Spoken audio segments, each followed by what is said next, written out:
Hello. Hello. Yes. Hello, madam. Ah, Good morning, madam. good morning.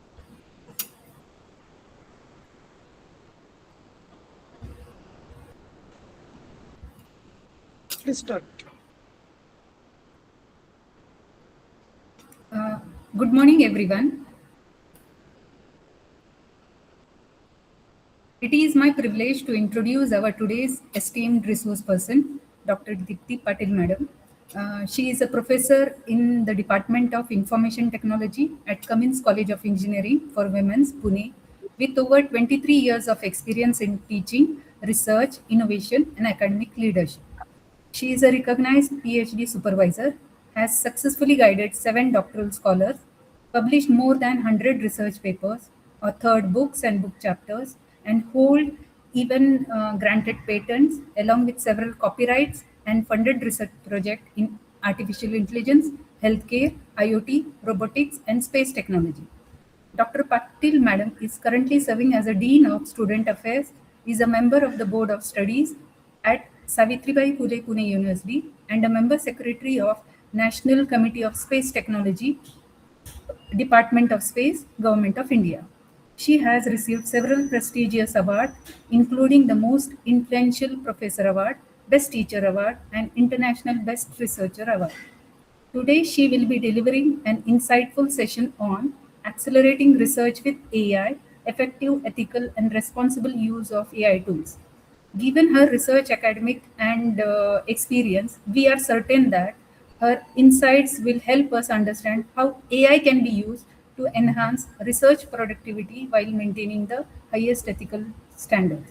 On the behalf of Department of Computer Engineering and the organizing committee of ISTE BNY 1 week online faculty enhancement program, I extend a warm and heartful welcome to you, madam. We are truly honored to have you with us today. Now, I request everyone to join me in giving a warm round of applause to welcome Dr. Dipti Patil, ma'am. Thank you, ma'am. Thank you so much. Thank you. Yes. Thank you so much, everyone. Thank you, Kavita madam. Uh, so shall I start, ma'am? Yes, ma'am, you can start. Thank you. So first of all, good morning to all of you. And once again, thank you, Amrutwaini College of Engineering, the management, the Computer Engineering Department, Dr. Vasure sir, and all the organizing committee members for providing me this opportunity to have a dialogue with numerous faculty through this platform. So thank you so much for that, and also thank you for this kind introduction of mine. Hopefully, I am properly audible. Thank you. Yes, Yes, yes. ma'am. Yes. Yeah. So let me share my PPT.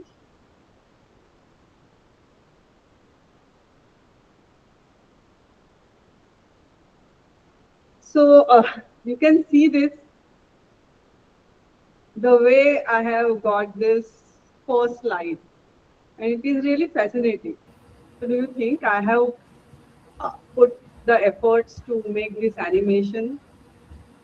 Obviously not. Obviously, the first poster which you have designed, I must say that you must also have used some kind of generative AI tool for developing that poster. So actually, is there any kind of uh, is it wrong or something? No, it is actually reducing the man efforts. So that's why we can say that for the research purpose also we can make use of various AI tools which are coming up for accelerating our research.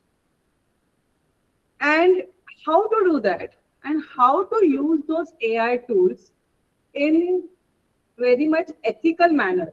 So we are going to see the different tools available for the designing or progressing your research process in an accelerator manner. But how to use them, where to use them, when not to use them, how to use or how to have such kind of ethical concerns or ethical statements or declarations while using such AI tools is very much important. I would like to discuss this topic here with you all. So thank you so much for it. Now, when you are talking about research for faculty, actually now research is the it is like a must for everyone because we are in academics, and it has been said that no, all faculty should carry out research, and sometimes faculty feel burdened that we are teachers and we are going to we our job is to teach students and not to do this research. But understand the logic behind it. When you are carrying out a research, actually you are doing an in-depth study. Actually, you are doing an in-depth study of of this, of any of the topic on which you are interested in, right? So when that depth comes in your teaching, obviously you are becoming a better teacher. So that's why research, we should not take it as a burden, but it should be taken as a passion, right? And when it is like when we are doing it by whole heart, it is obviously giving you the quality. Now, it is also accepted that we teachers are having a lot of things to do, not only teaching, or apart from teaching, many things, many committees we need to face, many documentation we need to do. With respect to academics also, we need to prepare lecture plans, we need to prepare lectures, different subjects or different technologies are coming in, and then we need to always be updated regarding the technology and the different subjects which are being introduced in our curriculum. So apart from studying those subjects, we need to also carry out the research with respect to a particular problem statement or particular research topic. So how to make that balance? So that's why these tools will help us to reduce or to manage the time, to reduce the man efforts where it is not required, and apply your intelligence where it is really required. So that's why we can see this life cycle integration map. Now here you can observe that some of my PPTs are really very what I can say, decorative and impressive, and having different types of diagrams or infographics. Okay, and I have purposely used it or used to make it using the different AI tools. And you can see here there is written notebook LM. Okay, the slide which you are seeing is made up by notebook LM. It is not the case that everything is done by notebook LM, but I have given a plain PPT and points regarding a particular topic, and then I have got such kind of interactive infographics. So this for us as a teacher also, when we take lecture or conduct a lecture, it is also when we can make it interesting using such kind of infographics or such kind of interactive material introduced to the students, because now students are Gen Z and Gen Alpha are coming, and when we need to match a tone with the students, and that's why it is very much important to use these tools effectively. Now, regarding the research process, we know this is the five important parts or the process of research. We need to have an we need to do the ideation, in the sense that when I'm saying I want to do research, but for what? For what purpose? Where, where I'm interested in? What is the broad area where I want to do the in-depth study? What is the main problem I want to solve? Now, there is a two types of research mainly there. There is a fundamental research and the applied research. Whether you want to develop an algorithm or a technology by scratch, or improvement the technology, or with the help of technology, you want to solve some kind of problem, real world problem, where the solution is not there, or where there is not the appropriate solution available so far, or you want to do certain kinds of improvisation. So that is nothing but the phase of ideation, and here there are different things to be done. So if we say that when there is a beginning is correct, then only you can reach to the correct destination. So starting of research starts with the correct ideation, and then when we are talking about this, here we have a lot of challenges that when you're talking about AI also, it's a broad domain. There are so many streams: machine learning, robotics, IoT, even natural language processing. Uh, different technologies come under a single domain. So when you're talking about this, bringing it to the or narrowing down that research is very important, or search is very important. So is it possible for any human to read all the literature regarding AI? Obviously not. Then when you're talking about that domain, again you need to narrow down into these domains, like let's say I talked about NLP, IoT, robotics type of thing. You have that particular subdomain out of it. Out of that subdomain also, we need to narrow down to the new or the next or proper, we can say if you are doing an applied research, we have to narrow down that research or a technology application towards some kind of problem domain. When you're talking about, let's say, healthcare, we have agriculture, we have space technology. So that type of application domain you can select. With respect to that, again, you need to narrow down in healthcare what, in precision agriculture what. There are many things to be done. Like there is drone technology, there is some kind of robotic robots are introduced for precision agriculture, or climate change, weather forecasting. So many things, right? So we need to have that type of ideation, and then when you are narrowed into to the problem statement, you need to have that type of hypothesis building. So all these things require a lot of time. At our days also, it was a challenging thing that mainly there was no subscription of the standard databases, let's say IEEE, Science Direct, all the papers were not open access, and we are like lacking of getting that literature. But now we have certain different searching tools available, and with that we can narrow down our research very effective, or search very effectively.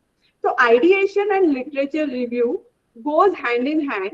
So we can say literature survey and literature review. These are the two different parts, but they are integrated with each other. So when you want to come to a particular type of narrow down the domain, you need to do the literature survey. And then once you find out or jot down or shortlist some kind of idea, then again you need to do or carry out a literature review with respect to that particular problem statement or a topic. So the literature review and the literature survey with respect to ideation and hypothesis building, it is totally integrated with each other. And there we need to do various kind of activities, like let's say uh, uh, problem identification, hypothesis building, semantic search, or research gap analysis, right? Then we go for the analysis purpose, where we need to know. So now, for example, a research is carried out by one of the students with respect to breadth analysis, right? So when I'm talking about breadth analysis, I want to have I need to have a samples of breadth of the people, and until and unless I have that type of database, I cannot do the research. The research is really very important, because such kind of non-invasive technique was not available. And in the COVID times, you must be knowing about this breath-related different diseases has to be analyzed, need to be differentiated. Many times it has happened that a person was having a pneumonia but predicted with COVID, or vice versa. So how there was a need of having such kind of data set. So it may happen that you don't have an enough data samples, or you actually not having the data samples, or let's say you don't, so finding out or getting a correct data set is also important. So how are you going to get it? And then once you have some kind of open or a public data set, whether it is in a state to use it for directly for the analysis, and then how AI tools will help us to clean that data, with the help of that data, how we can do what type of data or distribution or class a distribution that particular data which is available we have, right? So it is, there is also some kind of exploratory data analysis is required, and then we need to do the coding and developing a model. This is with respect to, let's say, machine learning, but it is also with respect to security. If you don't have samples, and how you need to create a scenario to detect a particular intrusion, and then only you can test your methodology, right? So data analysis is also very important. Once you have this design, implementation, coding, and having a result, we need to analyze and compare this existing technology with the developed technology. And then the next part is to write a report, because this is the writing is important part of research. But whatever many times it has been seen that our research scholars, being a research guide, I can say that they are very good at coding, but they are not good at writing. The grammar, the English, everything, there is very many times the experimentation is so nice and the results are so effective, but we cannot delegate that or disseminate that through a better writing. So how the assistant or the writing assistant will help us to write a good research paper or to write a very effective thesis, or the report, or let's say if I want to find out or I want to draft a particular type of patent. For example, whatever is the research, that research is coming with some kind of invention, how I can use or draft a patent with you using this type of assistant, because I am not aware how to write or how to draft a patent.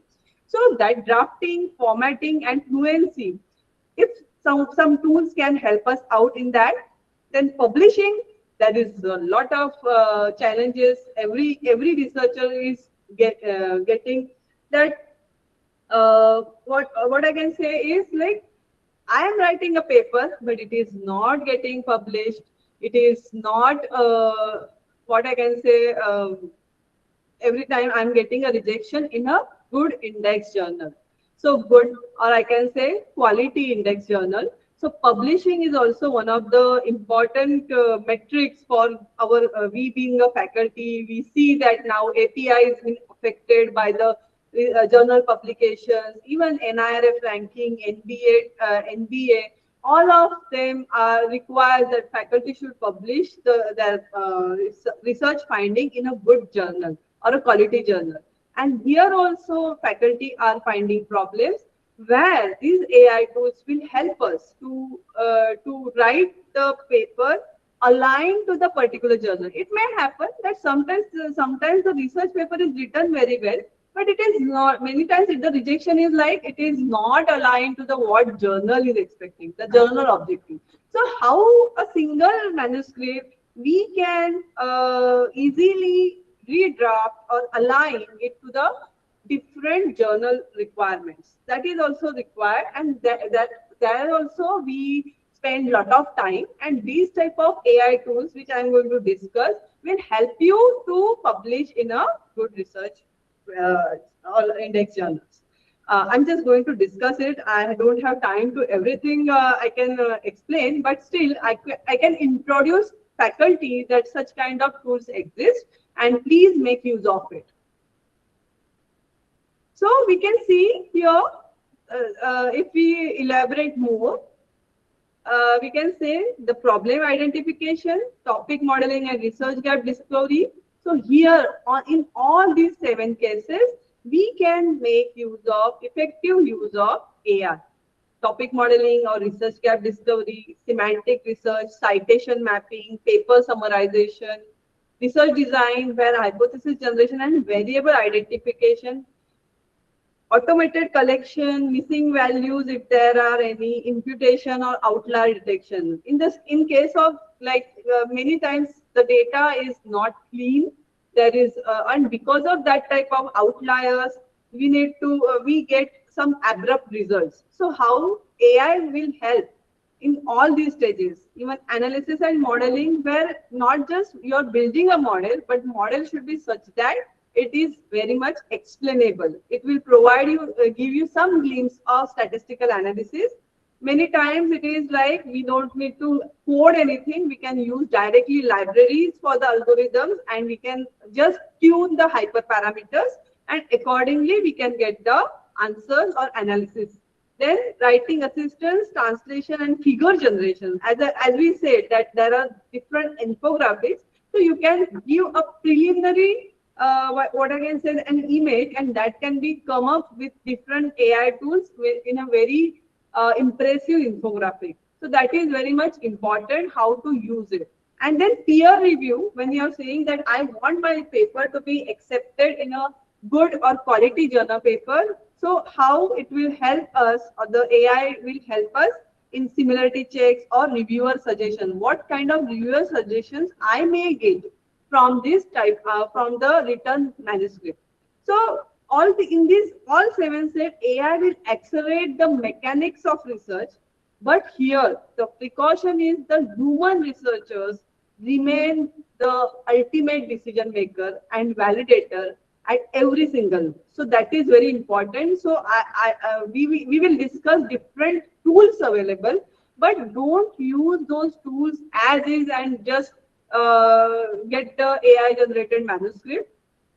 You may get it, but then publishing it as on your name is really not ethical. So there is human in the loop is very much important, right?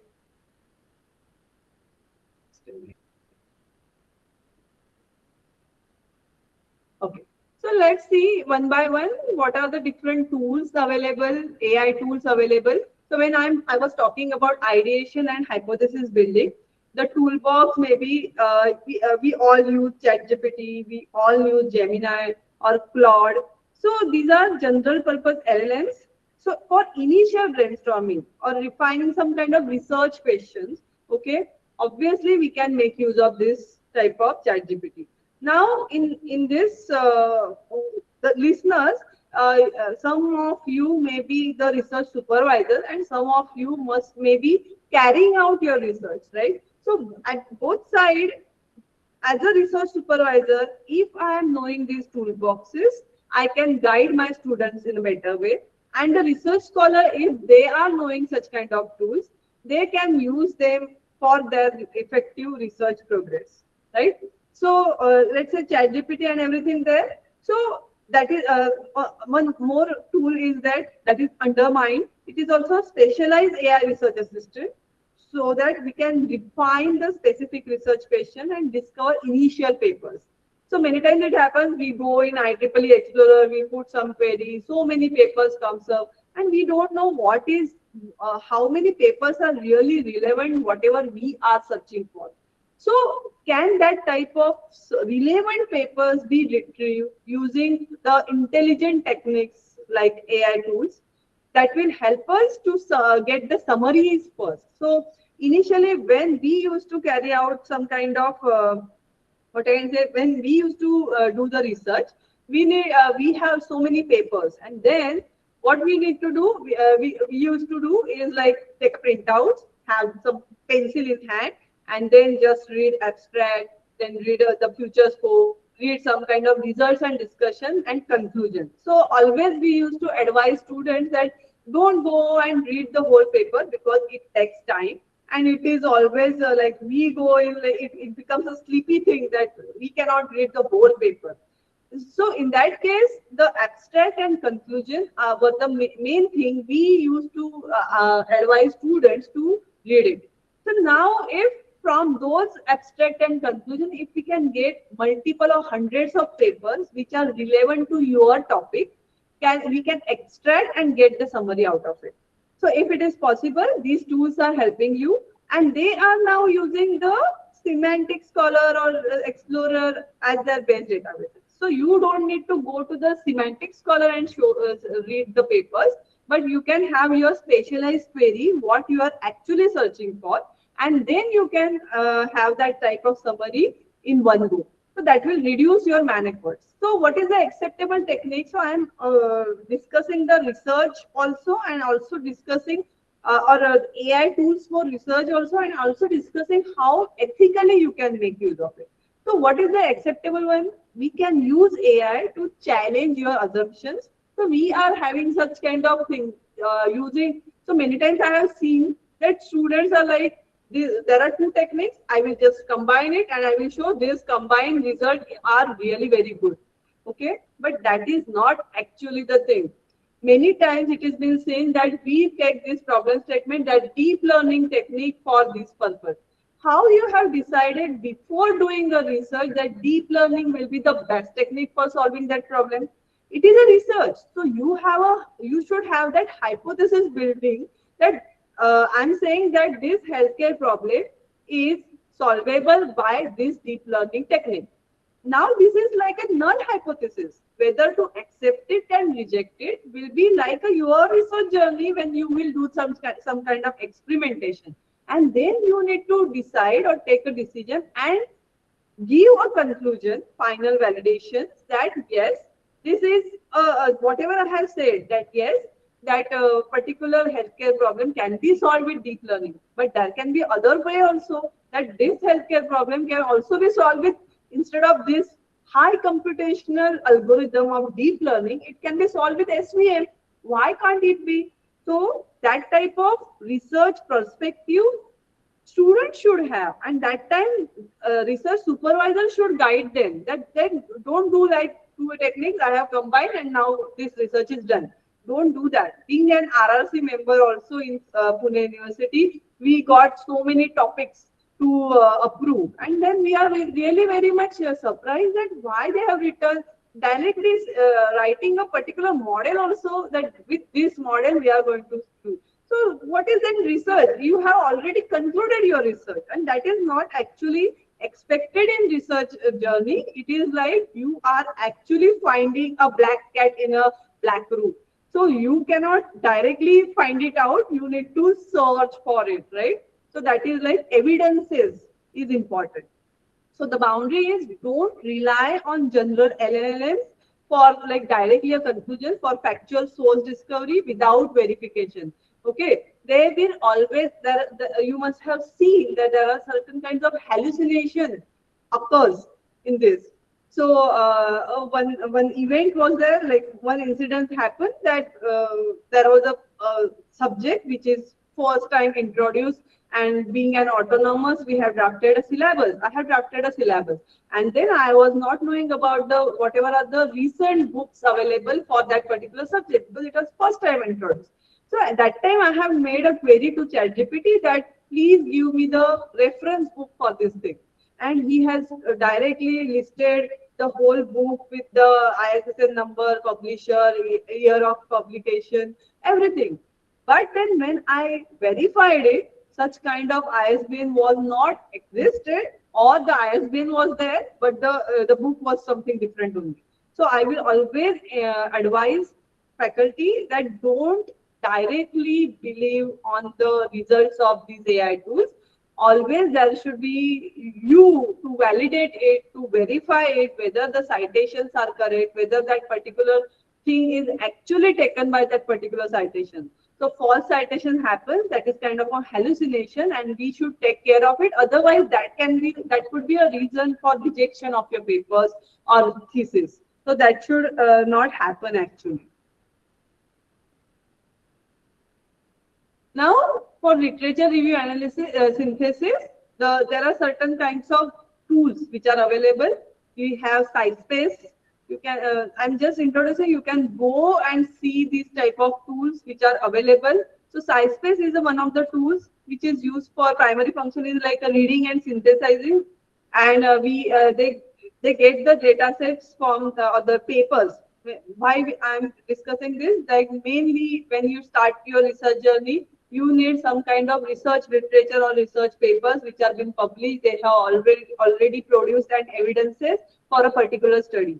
And we always say ask for the recent references and also references from the good or like say highly indexed journal paper, because nowadays many things gets published in an open access journal, and there is a way out, like whatever is open access and accessible, we believe on it and we carry forward that concept only, but it should not happen, and we should have an access, researchers should have an access to the really good quality journal papers which actually depicts the rigorous review process has been carried out for it, and from that we have got some and that particular results are really validated by the authors also and the reviewers also. So always the SciSpace is one of the tools through which you get some kind of, let's say, PDFs, and you can actually chat with those PDFs to extract. You can ask what are the limitations, what are the methods, insights with the bullet points. So you don't need to read all those papers, but out of it you can get the summarized thing. You have also consensus for fast checking. It is also using a semantic scorer as its underlying data set. It also synthesizes the answers to research questions, focusing on the author's specific claims. So Research Rabbit is one of the tools which is used for citation mapping. Sometimes it happens, we have a knowledge, everything is there. But giving a citation is nothing but the acknowledging and also giving an evidences that this is already been proved and that's why I'm stating this, right? But sometimes it happens that we don't know the proper citations or proper references for it. So these kind of tools will help you that particular statement from where you can prove it, what are the relevant citations you can give. So these tools help us to get the relevant references which we can cite and which we can have and in our manuscript. Okay. And then Research Rabbit help us see what are the different relevant papers. So it gives us a graph of citation. Okay. So visualization. So visualize relationship between papers and researchers. It may happen I'm following one researcher. In ResearchGate we do that.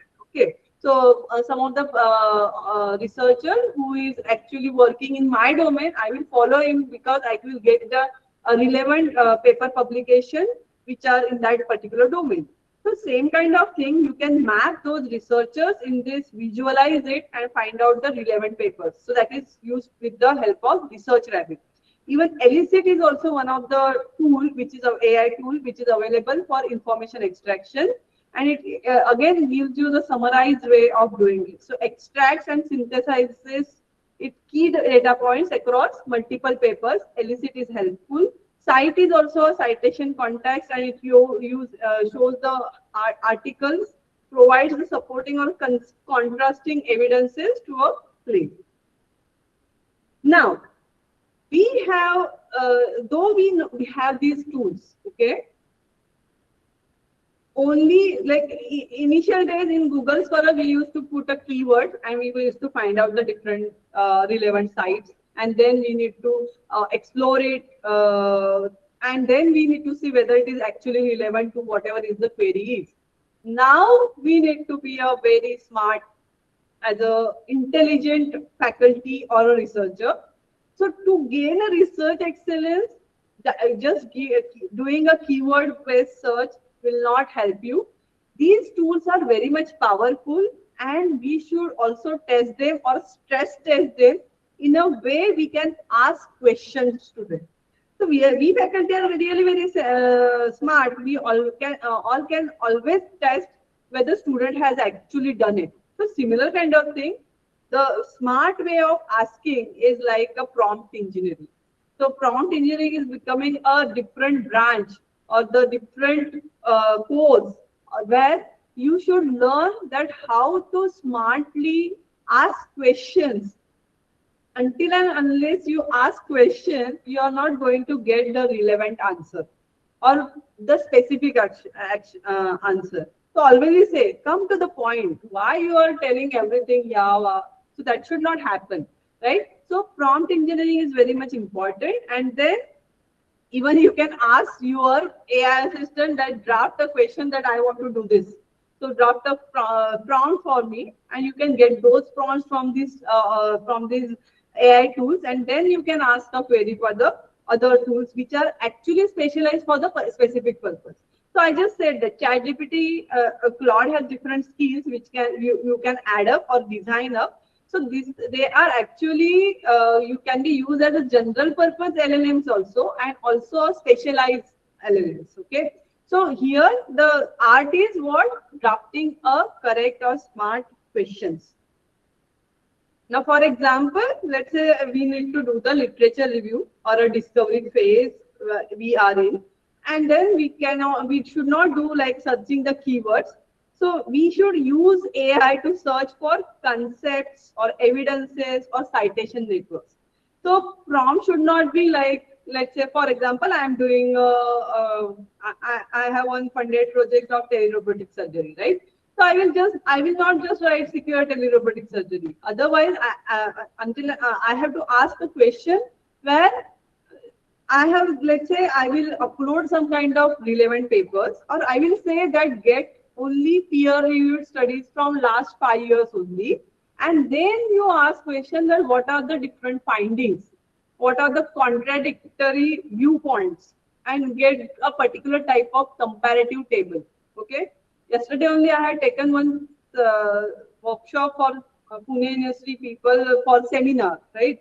So there, if you are asking students to do literature review, don't just get the table, but that literature review matrix should depict what is actually the paper, what is the finding, what are the methodology used, what is the future scope, what are the lacunas, what are the different types of what I can say the studies which have been cited in that particular paper. That kind of literature review has to be carried out, rigorous literature.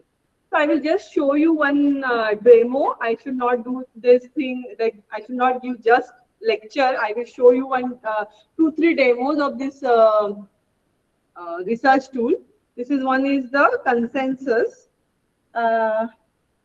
So I can show you this. Okay. So see this. Is my screen visible? Like that consensus AI tool is visible? Anybody? Everyone is there, or I have to test? No, here literature review and discovery phase is there. It is not been shown that now.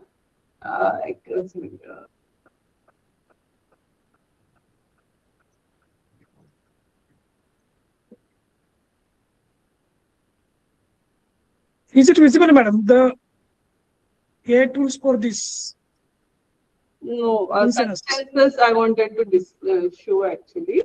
You want to show different slide? Yeah. Not showing. Review.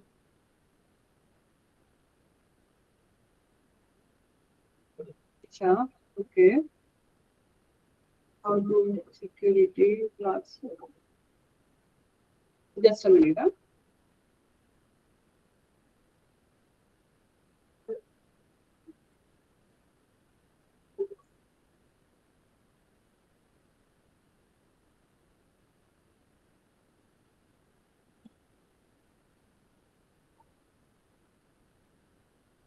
Is it visible now?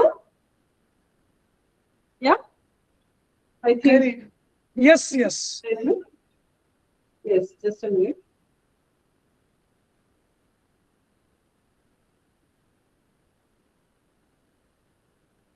Okay. So you see this consensus is one of the AI tools which can be used for finding out or doing a rigorous review, literature review. So you can see here that I have just done some queries here. So I wanted to find out something related to what are the different advances of this in the topic secure telerobotic surgery. So what I said, retrieve 5 recent papers from elsewhere on secure telerobotic surgery. Now you can see here that all the relevant references and the papers are being listed. So you can check out here that the summary has popped up here. Okay, so you can see who is the from where this type of things are given taken. You can check out what is the publication year, and then you can have this type of paper list here. Okay, so all the papers have been selected here, and then you can check here that the actual paper you can check the what is the overview. You can check here also that what kind of journal they have referred. You can say this is a Q2 and SGR score is this much. This coloring is telling you the quality and relevance. Okay, it is also telling you the relevance of the paper. So the paper, it may be of that particular topic, but how much relevant it is to your study. So this type of evidences you can check out here. Even the you can go on the abstract page. You can also have a full text of it. I think that screen will not be seen. Maybe I think I have to share the whole screen. Just a minute.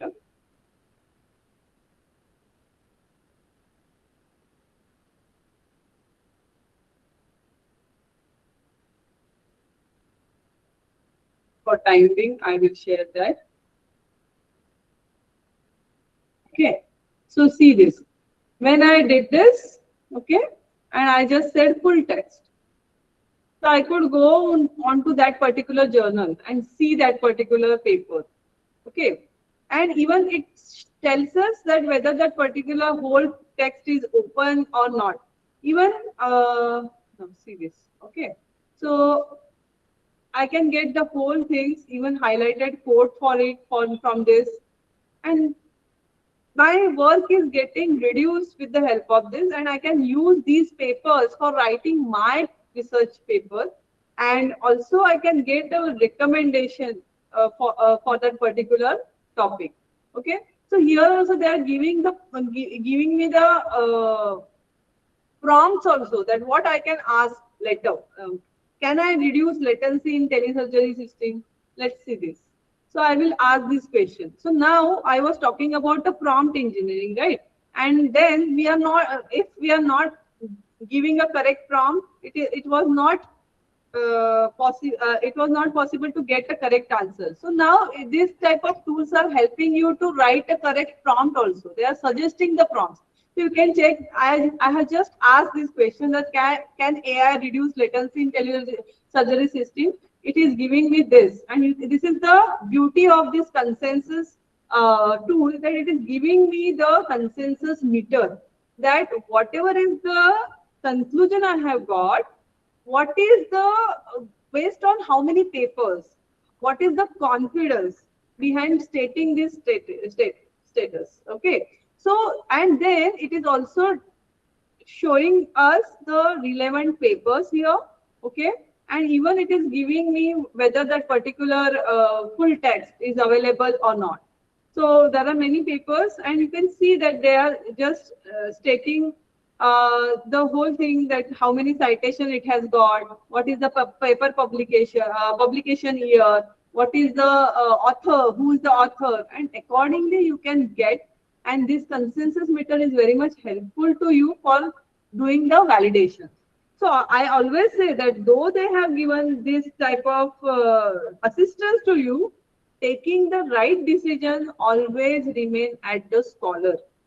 Always remain at the scholar. Even there is the facility that you can have your own library. You can check out. Here I have created one library, let's say. I have only uploaded 2 papers. And if I want to ask the question from those 2 papers only, that also I can do. So I can select the corpus, whether you can check out 200 million research papers are available here. Whether you want to use it or you want to narrow down the research or the domain, so that you will get much more clearer results. As I'm talking about tele-robotic surgery, I want to just see the medical related papers. So I can select this library, and then I can ask the question.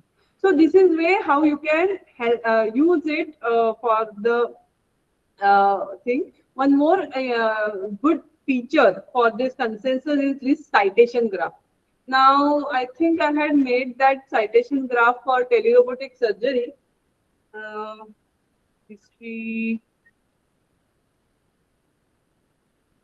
is there, and then references, and then if I'm saying citation graph, and then I can just say, let's say, telerobotic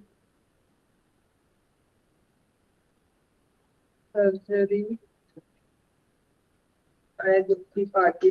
Maybe I don't know. This will take it or not. Or these kind of papers have been there which have been cited. Okay, and then I can have a network of it. I can just select them, right? I can select these papers, and I can generate a graph. Let's say here, can check out that this type of graph is generated, that which paper has cited which papers, and this is how the connection network, and with the years you can check out this thing, right? And also this is showing us the result, how this graph is there. So you can ask the question to this papers also. Okay, these are the 20 papers relevant to that particular topic which I have given as a form mapping the giving the citation map, and then I'm asking the question related to this. So what are the key findings on security of telerobotic surgery by Swastika? Maybe I just write. So this is kind of a paper, you can say, you can view that particular type of thing, and it will again give me the whole thing. It is hypothesizing, discovering, and accordingly it will give me the answer. Okay, so hope you can understand that what is the power and how it can help you to reduce the work of a researcher. You can get the paper relevant to your topic, and also you can ask questions. You can get the answers in within seconds for those.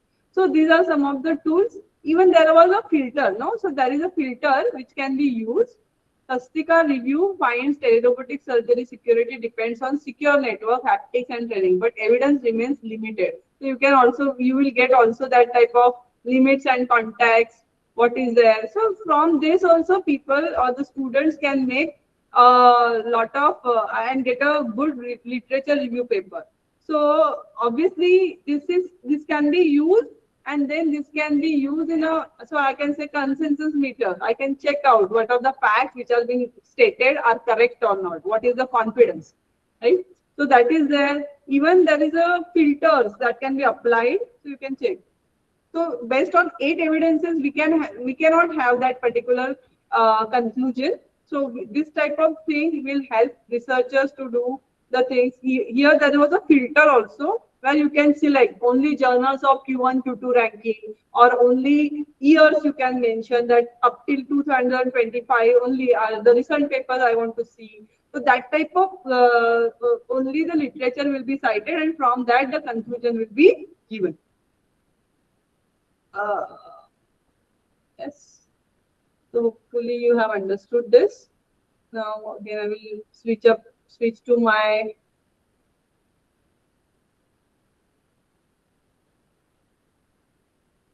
lot of things to actually explain.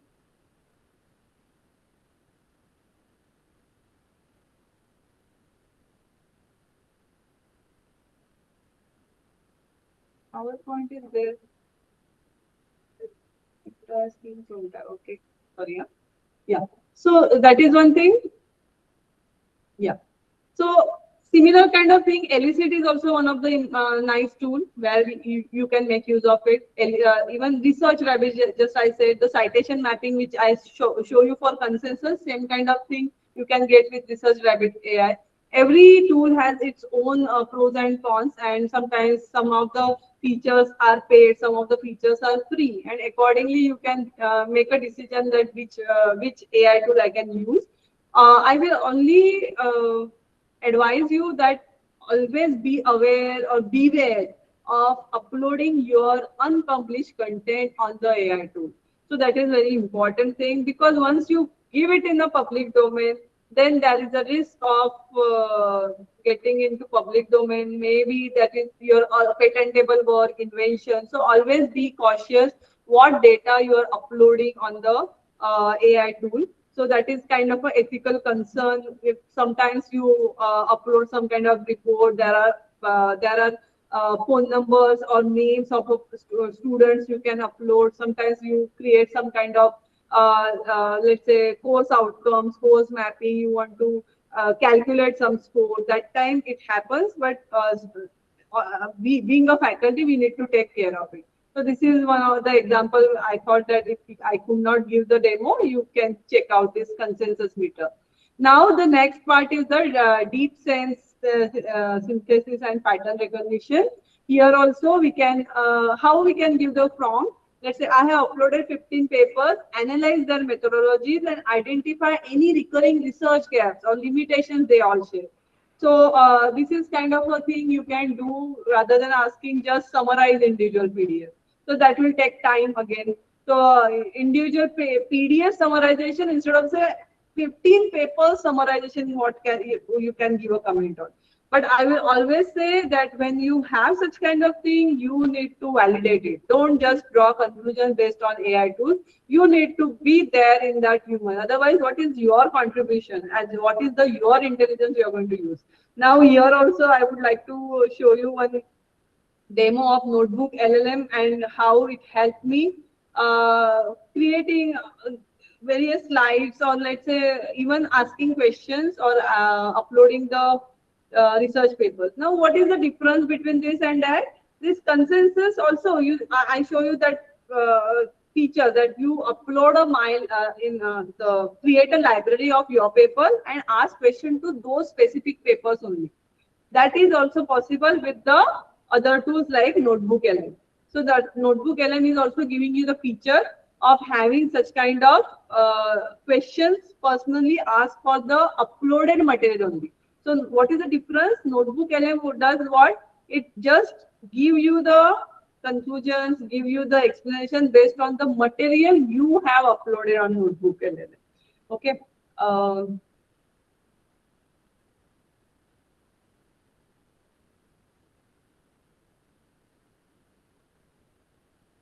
Is it visible, NotebookLM?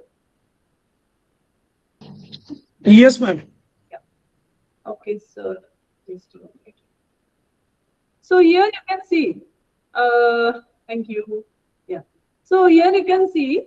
I have created a new notebook here, right? And then here there is a tab called as Add Resources. You can drop your files, upload website. Even if you want to say that a YouTube video, it is very big video, and you don't want to like spend time of going through the whole video, and you want to just have a summary out of it. You can just click this, type this type of link here, insert it, and you can ask the questions to it. So here you can just, even from your drive, you can get your material. You can link it actually. You can link your reference material here, and accordingly you can ask. So here you can check, see here ethical AI. I created my own PowerPoint PPT, and the slides were very simple. And then even I have just for the example purpose, I have added this particular what I can say, the YouTube link, and this you can check out this type of consensus related whatever I have got the results. I have also included that, and then I started asking the questions here. Prepare now here the beauty is the thing here you are getting so many options. If I want to create audios, if I want to create slide deck takes time, or it creates the slides for you, like the slides which I have created. I showed you that some of the slides were created with the notebook LLM. So notebook LM. So here it helps you. Obviously, if it is not taken, this is all three things we can get. I have not taken any kind of subscription. Still, I can get 10 slides nice slides designed by NotebookLM. Even there is a video you can create, cinematic video you can create. You can create the explainer video. So I will show you one video which was created based on uh, my presentation. That I would like to show you the glimpse of it.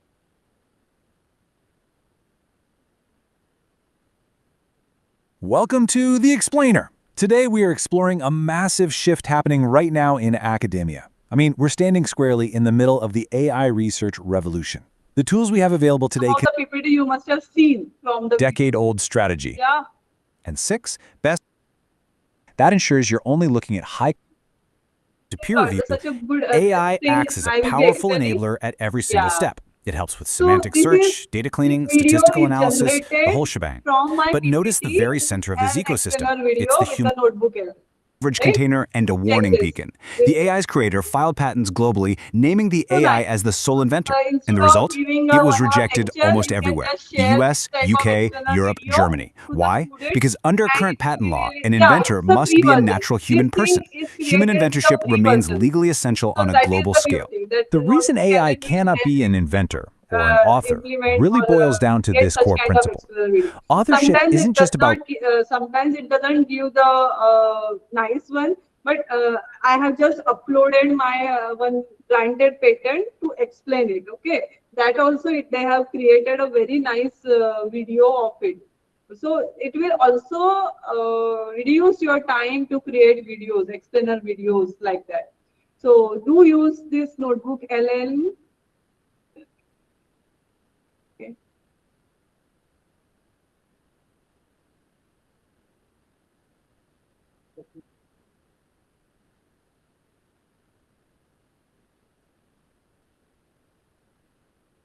Is it visible now? Notebook LL, right?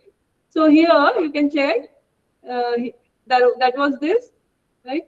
So again, go to Studio. You can check out. You can create a quiz on your PPT. You can have a infographics. You can have even a data table you want to create from that particular paper. It will create a data nice Excel sheet for you. It can create a report for you from it. Even a mind map which you can include in your lecture, that you can do. So yeah, and the slide deck. So these are some of the very nice features which are available in NotebookLM. These are the AI tool available, right? Yes. So name something else. I will go to the window. Okay.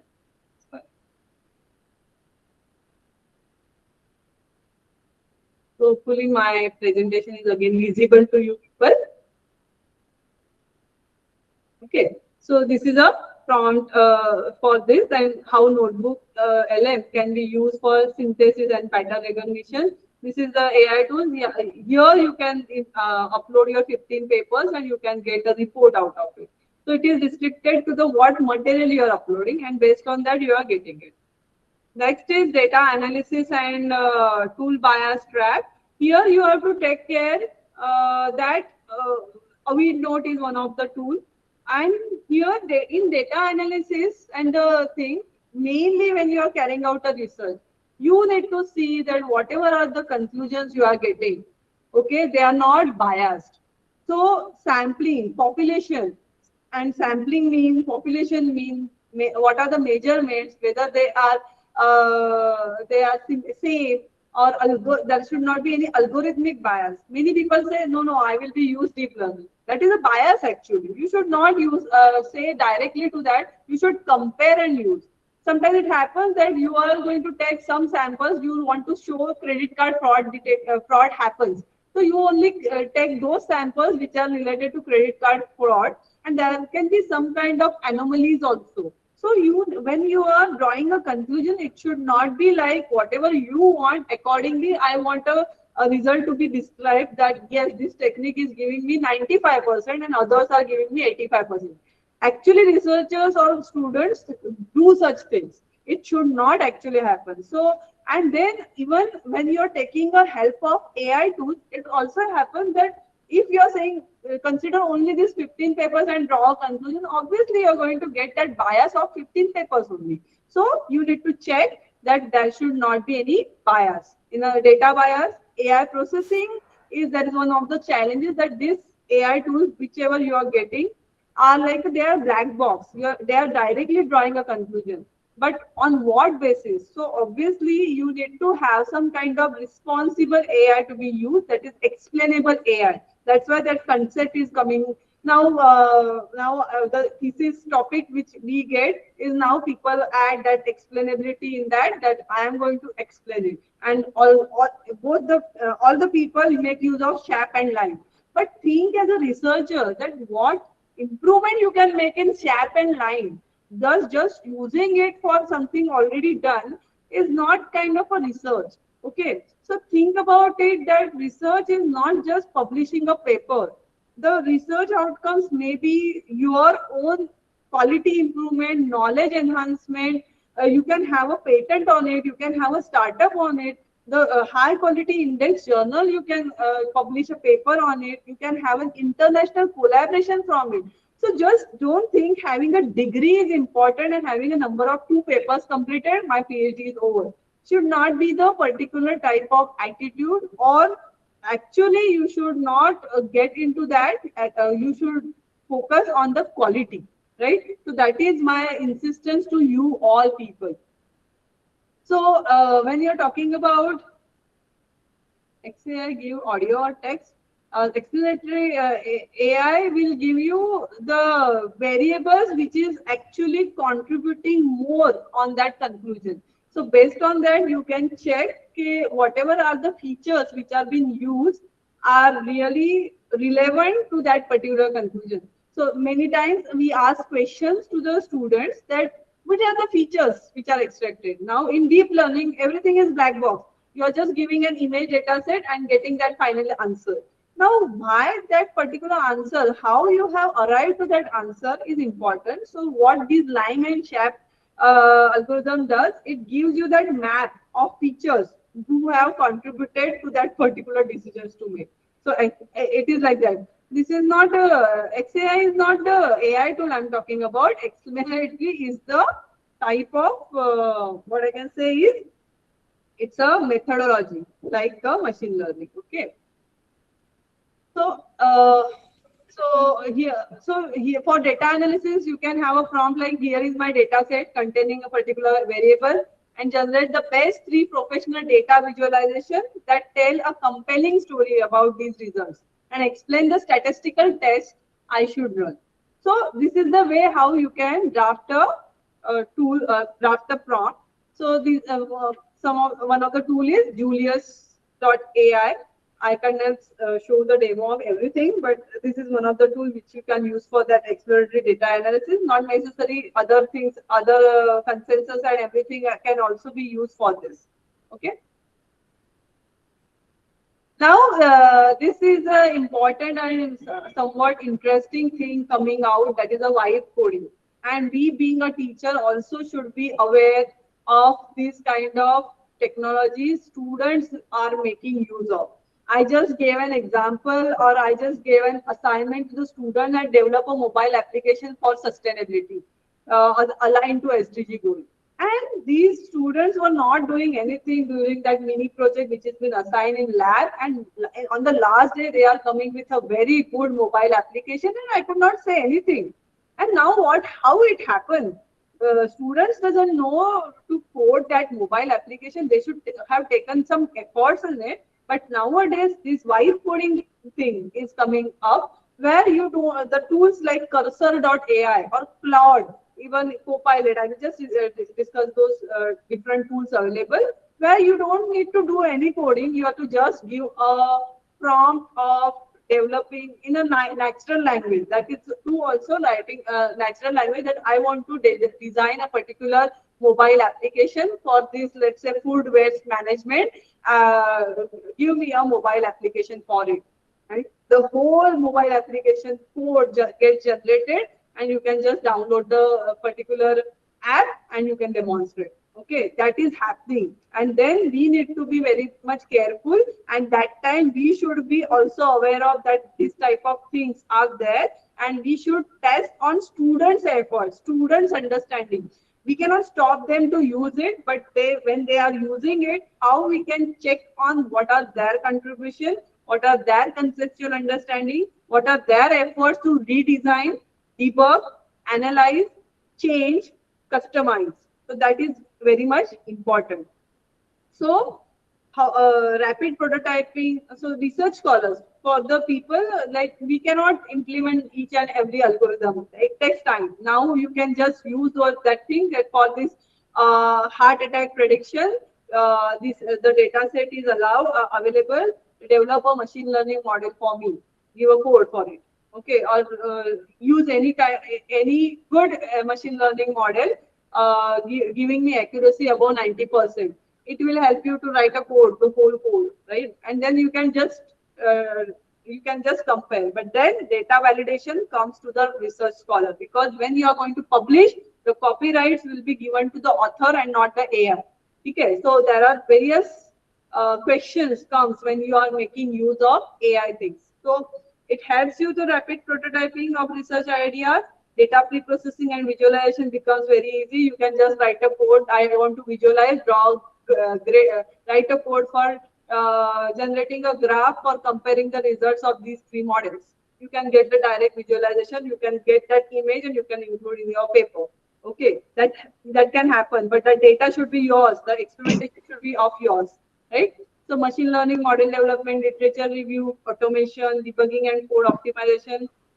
So these are some of the tools which are available for vibe coding: ChatGPT, GitHub Copilot, Cursor AI, Claude, Gemini, Windsurf. These are some of the vibe coding tools, AI tools available where you can do the implementation. Okay, so vibe coding enhances productivity, but genuine research requires intellectual ownership, critical thinking, and validation beyond AI generated outputs. Right? So ethical concern is like, don't just take it. Blind acceptance is not at all recommended.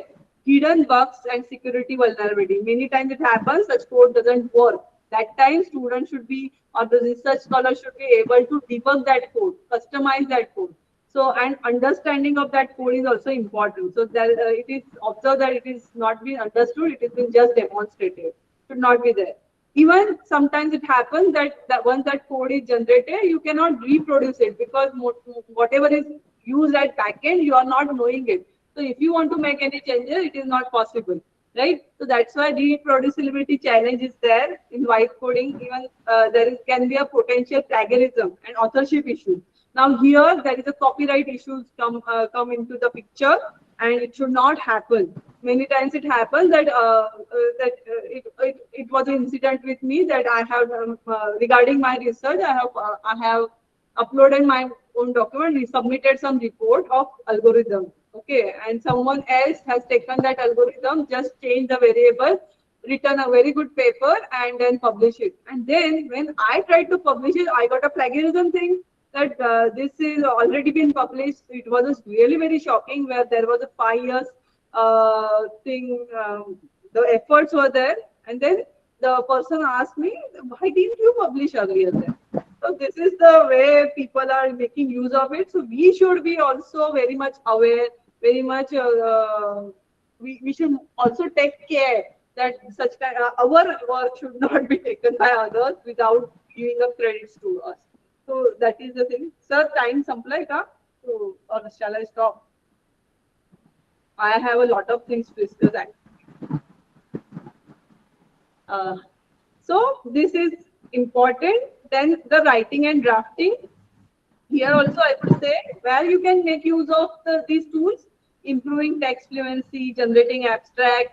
So here I wanted to give you one more example of AI tool, which is very effective tool. It is used for academic writing. It is called as Jenni AI. Okay, there is also Paperpal, also one of the AI tool. It is used for grammar checking. Many of us may not be well versed with English or a grammar, and then writing, when scientific writing comes, then there is a challenge. I just said that experimentation is good, but we cannot write a good paper. So how we can improvise it with the AI tool? That is how I will just show you one thing.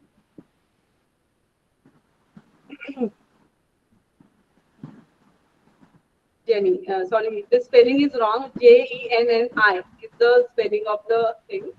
I'll just show. So it is visible for you people. See this. See Jenny, what I said, he is like, I just said that I wanted to write a paper on security in telerobotics. I haven't written this. Jenny gave me this with the citations and everything. I have to just say accept, and it will be this thing is being printed in this. If I want to say refine solution, refer some paper. I don't want to show you this. I will just say accept. Let's say stay on topic, right? So it will just contemplating introduction to telerobotic surgery, and it will give me this. I will just say accept, and this has been written here. Okay. Even you can say you want to see this citation, kahan se aaya hai, whether it is correct or not, or hallucination. You can go on this directly from which thing you have taken it. You can view that paper here. I think it will not be seen. So that paper gets open, right? So this is the way how that the whole paper can be written. So we should be very cautious about it. That when I'm saying this, I want to write this system architecture. I have not written anything. So Jenny is doing it for me. It is writing something. So I will read. I have to read this, whether it is correct, whether I want to change something, whether I have to say like increase novelty. I will say increase novelty. It will again rethink and redraft the particular paragraph for you. Okay. So it is also reasoning. It will give you reasoning why it has been written, how it has been written, what are the citations, everything. Okay. So the whole paper will get ready. This outline also, it has been given by the Jenny itself. I have just given a topic.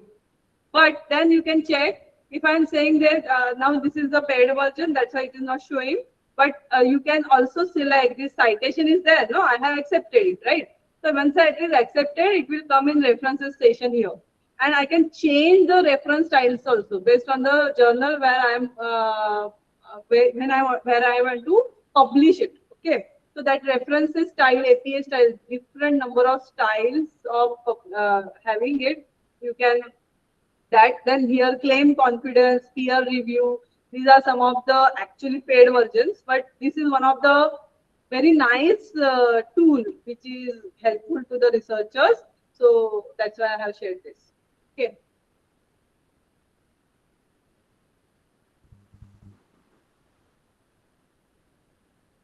Again, back to the presentation. So hope this is all, everything is very helpful to you people.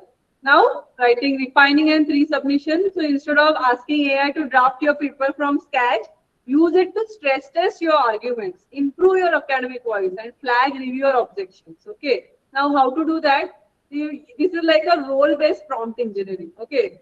What we are asking it, act as a strict peer reviewer for this section. Identify any weak transitions, logical leaps, or unsupported claims, and suggest how I can strengthen the academic tone. Okay, so I am asking it ki, whatever paper I have written, then you have to check what kind of review comments I can get. And if you work preventively, actions are taken, preventive actions, then obviously you can avoid unnecessary rejections. Okay. So there is one more tool available, that is pc5.ai. I also talked about Jenni AI, that will help you to write such kind of prompt. Okay. Then it is not. I will say don't write the whole paper by scratch by the AI tool. It should be your invention. There should be your inputs. It should be your findings, and then only it is a actual ethical research. And you can use, I told you that where you can use AI and where you cannot use AI, right? So in that case, always if you are making use of any kind of AI tools, you need to declare it. That is the ethical thing. So transparent reporting builds trust in AI-enabled research. So if the submission checklist is the data set unbiased and was informed consent can obtain. So are all AI generated references cross-checked and verified? Can the model's finding be mathematically or logically explained? Is AI usage explicitly disclosed in the manuscript? So how to disclose? See, in preparing this manuscript, the author used tool name to support editing by improving clarity and fluency. All AI-assisted suggestions were reviewed, verified, and supervised by the human authors who take full responsibility for the content's accuracy and integrity. So no AI was used to interpret data or draw scientific conclusions. That is the responsibility of research scholar to do and not the AI to, right? So this is very much important. So we saw the whole workflow, how PhD scholars can make use of AI tools and follow the rigorous research process, but they can accelerate their research with the help of these tools. So this is the whole research cycle. You must have seen this figure in that explainer video they have used. So this was from my presentation only.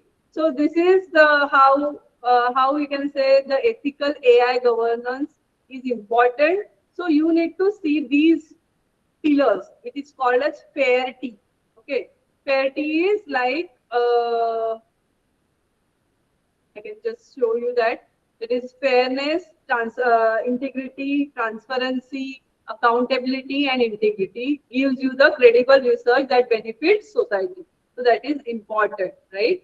So we can say there can be AI augmentation to speed up the literature review, formatting, coding, and grammatical fluency. But then human critical thinking must be added to that. So to ensure fairness, validating outputs, drawing conclusions, and taking accountability. And transparency disclosure is important. That following journal policies, you have to openly state where you have made use of AI tools. Then only it becomes a credible research. I was talking about the hallucinations. So such kind of incidences takes place. You can check out here a very genuine researcher. He has just used for the AI tools for the grammatical fluency. But then when he submitted a manuscript, he got that particular manuscript back saying that there are some citations which are not at all used or they are false. Okay, and he wondered how it happened. Actually, AI has included it unknowingly into his manuscript. This happens. So this is a AI hallucination which should be avoided. Even there's a concept, the things like there are many predatory journals. Okay, so these predatory journals, they require some kind of publication, journal publication. Then only they will get that ISSN or indexing. So what they do, they use the names of renowned authors. They just publish the papers with those authors without knowing and consent of them. So this thing has happened with one of the professor from from the renowned university. I have just not disclosed that name, but this is the news available. So this type of false authorship takes place. So we should be aware of it. And this is AI generated script where the author's names are added. That should not happen. It may defame you. It may be your name, your ranking, researcher index will go down. So you should be very much keen or take care about all these things happening. So we should be very much aware of the things and take care of it. With respect to accountability of supervisors also, I'm telling, because these research scholars may use of such kind of things and publish something. Research supervisors do not take care that what scholars are doing. It is our responsibility to keep check on whether whatever they are doing are ethical or not. So responsibility extends to PhD scholars. So this is important, and you must come across this news that UGC have now renowned or made the norms very stringent. What they are saying, the UGC has issued revised guidelines to regulate the use of AI in PhD theses. So in STPO also, it is mandatory to submit that drill bit report. Why it is important? Because that AI generated text has to be detected and it should be really minimized. Only 20% is acceptable. Otherwise, what will happen to that scholar? Okay, so core content of PhD thesis must be an original work of the researchers. So here you can say if it is found, if such kind of AI related plagiarism is found, now the rules are like if it is 10 to 40%, this is returned for revision within 6 months. So it should be below 10% actually. So AI generated content similarity, and these are the norms published in this paper only. I'm not saying anything out of it, and this is actually been revised. So 40% to 60% scholar is barred from thesis submission for 1 year, and if it is found above 60%, PhD registration may be cancelled. So that's why we researchers should take care that when you are using AI tools, it should be ethically, it should be ethical. So that ethical norms has to be followed. Even plagiarism, so we have to, that's why it is been made mandatory that once the thesis is done, it should be published on Shodhganga. Why it is so? Because, but once it is coming in public domain, it becomes a copyrighted material. Okay, but if someone is directly using that thesis and submitting its own thesis, this type of thing has happened with one of the professors. Okay, so that is not at all acceptable. Okay, so that's why Narana Shuddhi program is there. Eternity, Dilbit, or Authenticate type of softwares are being used for plagiarism check. Why it is required? Integrity is important, and we have to regulate the use of generative AI use, right?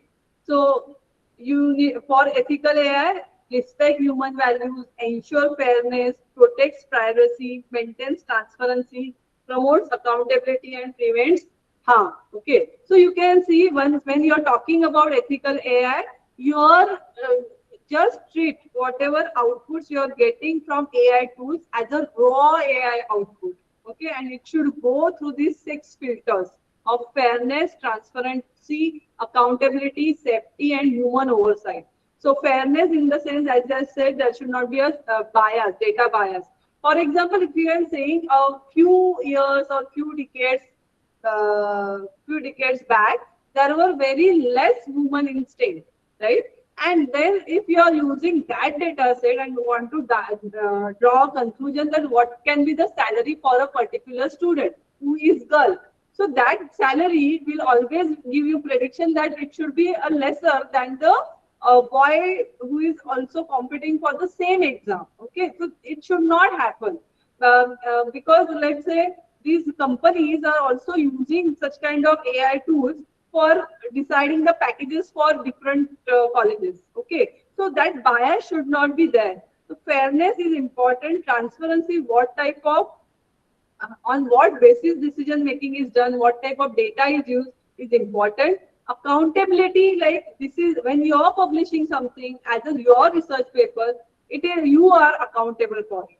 Safety, security is important. For example, let's say the healthcare research is there and you are using the data of patient, which is confidential, private, and then you should anonymize that data. Give a due credits, but don't disclose the data. Don't share it in a public domain. And then you have to have a human oversight for that particular thing. So this will make your research as very much ethical, right? So the same thing, you can check out, these are the pillars for ethical AI. And you can see what I was talking about, fairness, accountability, integrity, reliability, and transparency. Transparency gives you trustworthy research. So here we can say where to use the 100% AI execution is okay, 50% where you can use and where you should not use AI, and where ethical violation is that drawing final conclusion, interpreting data inside, generating figures, images, assigning authorship, AI can't perform scientific thinking or claim intellectual property. Now I will come to the intellectual property because these things I have already discussed, and I always say that with respect to transparency, what is there? The explainability. Because when you're saying transparency means what? on what features, based on what parameters this type of conclusion is drawn. A particular person is having a cancer or not. If you are saying it is having a cancer, on what basis? Whether you are there should not be any false alarm. So if we have an explainability with that use of AI, then it will make that particular research very transparent. So techniques like this, what are the feature importance, attention visualization, shape and line. These type of techniques can be used for achieving the transparency. So it should not be a black box model like this. This is a bias amplification curve. You can see this is a skewed data, okay, and data sampling bias is there, and because of that you can draw a wrong conclusion, which should be avoided. Okay, so this researcher must utilize explainable AI techniques to understand variable influence, right? Why it is so? Why this kind of things have been drawn as a conclusion? So this thing you have to check.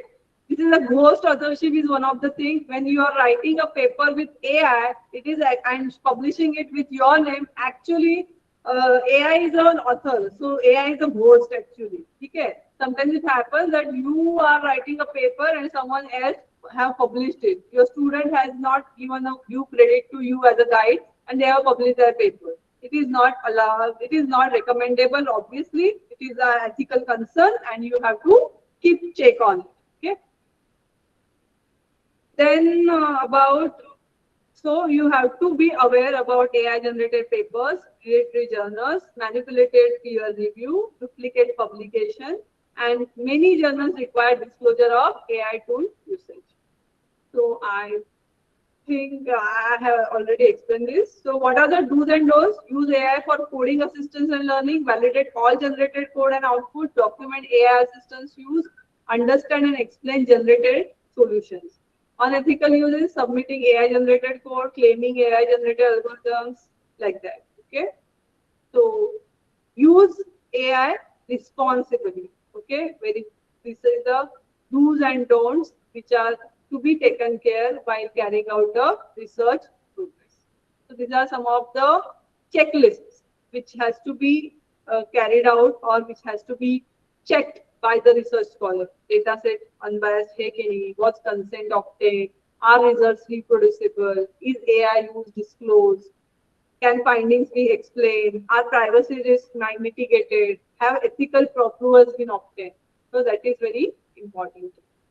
So I think I will stop here for the question. This was a small quiz or a survey I wanted to take from you people. Whatever things or points I have discussed, you can just scan this QR code and answer the question based on this.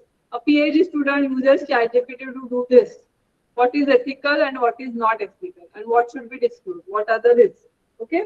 So this is how the you can just enjoy this type of survey, and please I would say so many people have joined, whether they were attentive, whether this lecture was really helpful to you people, just testing it on this. If you scan this QR code, I will come to know that yes, people were there, they were physically and logically present, mentally present in the lecture, and it was helpful for you people.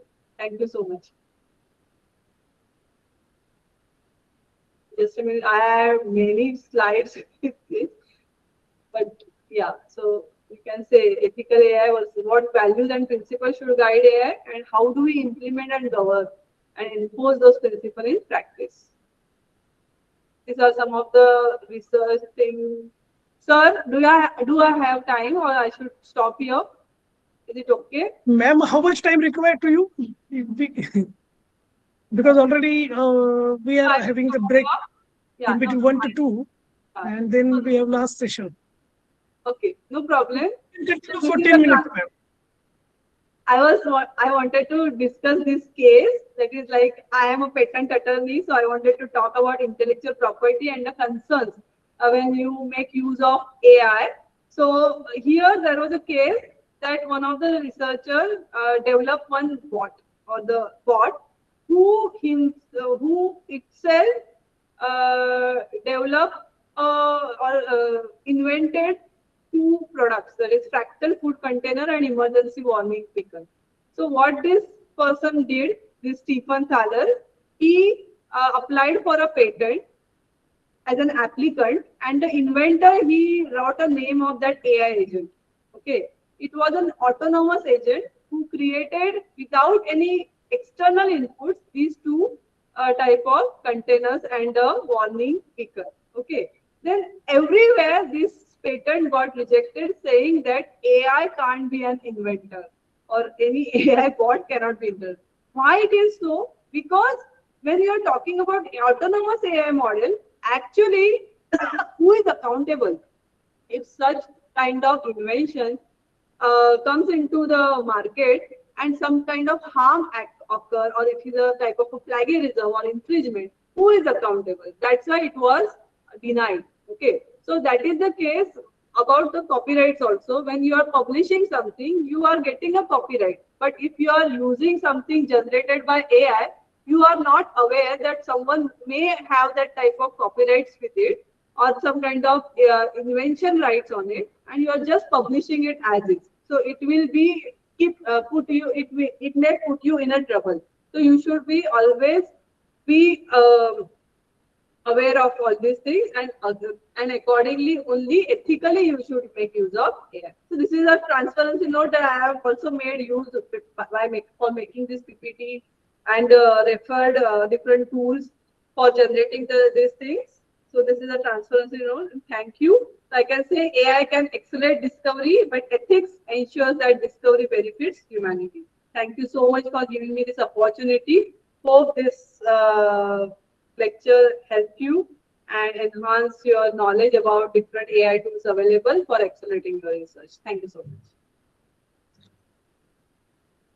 Thank you so much, ma'am, for your very informative and specifically session is very useful for the researchers, because most of the times we are facing so much problems while doing the research. And ma'am, one question from my side: there is students for BE project students found they are fighting the AI plagiarism. Yeah. Normally they are.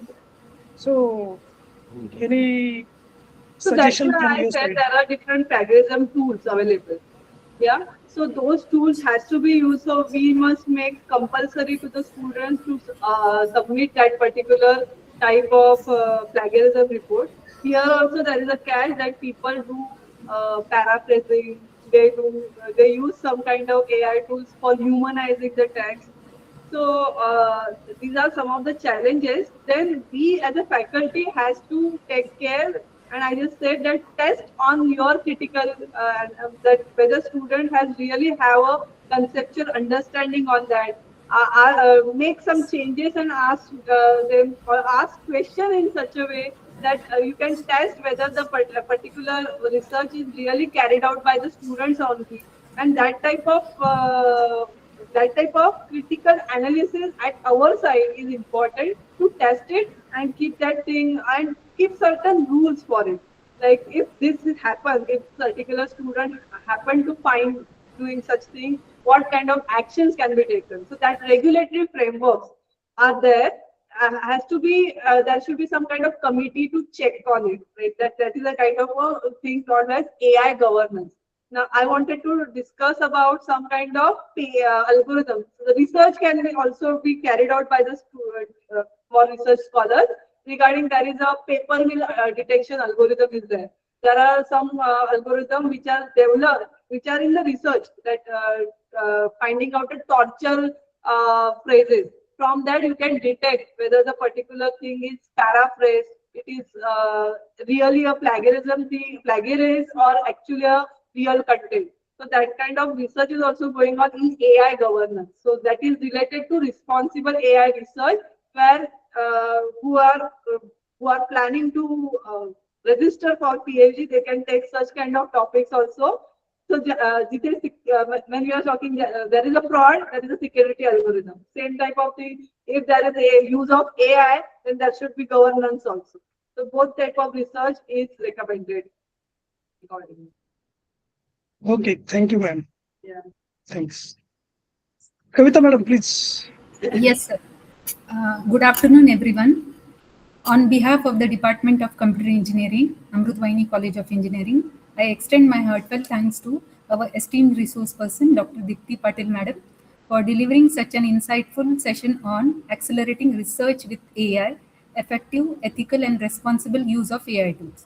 Madam, really your insightful things on AI have already helped us and inspired us to help us enhance and teaching and research practices. Really, it was very helpful, Madam. I Thank you, also ma'am. express my sincere gratitude to our management, respected principal sir, coordinators, technical committee members, and all the participants for making today's session a grand success. Once again, thank you, ma'am. Thank you so much for your valuable time and inspiring guidance. Yes, Thank you, everyone. thank you.